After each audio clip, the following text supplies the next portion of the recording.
கமலாக்கள் எல்லாரும் எப்படி இருக்கீங்க? நான் நல்லா இருக்கேன், நீங்கள் நல்லா இருப்பீங்க நம்புறேன்.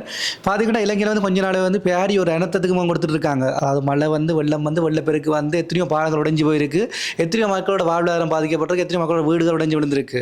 அது மட்டும் இல்லாமல் மண் சரிவு அப்படின்னு சொல்லி அதாவது மலைநாடுகளையும் பெரிய பிரச்சனையாக இருக்குது. எங்களோட யாழ்ப்பாணத்தை பொறுத்த வரைக்கும் பார்த்தீங்கன்னா நான் இருக்கிறதுல வந்து எங்களுக்கு பெரிய பாதிப்பு இல்லை. இங்கேயும் வந்து கொஞ்சம் இப்போ ஒரு வந்து குளங்கள் பக்கம் இருக்கிறார்கள், வாய்க்கால் பக்கம் இருக்கிறார்கள், அப்படியான இடங்களுக்கு வந்து வெள்ளப்பெருக்கு வந்திருக்கு.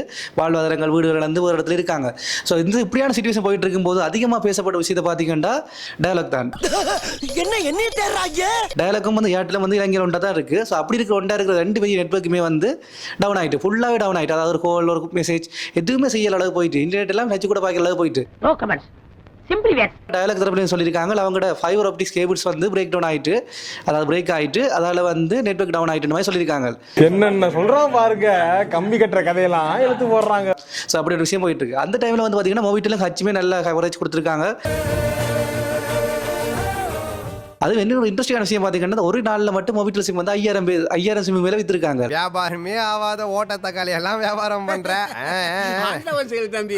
கவனமாக இருங்க, வீட்டிலேயே இருங்க. ஸோ தேவையில்லாமல் அங்கே வெள்ளம் ஓடுது அதை பார்க்க போவோம் அப்படின்னு சொல்லி போகாமல் வீட்டுக்கே இருங்க, கவனமாக இருங்க. மற்றது உங்களால் வந்து கஷ்டப்படுறாங்களை கொடுக்கலமெண்டா நீங்கள் காசாவோ பொருளாவோ ஏதாவது கொடுத்து நன்கொடை செய்யுங்க. நீங்களும் நல்லா இருங்க, நாங்களும் நல்லா இருப்போம். பாய்.